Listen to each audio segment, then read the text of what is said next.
Ребята, крик души. Уже надоело. С апреля месяца так и живем мы. Вот 10-й микрорайон. И вот до школы, до Арабаева. Все перерыто.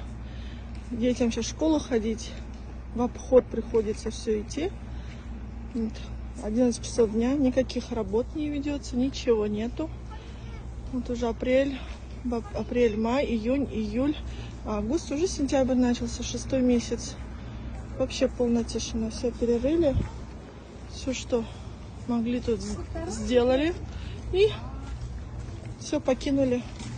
Как хотите, так и живите. Ни к магазину не подъедешь нормально на коляске. Че, пешком вообще тут баулы накидали. Тоже не пройдешься. А сейчас дожди пойдут. Грязь, слякоть начнется. Как в школу ходить?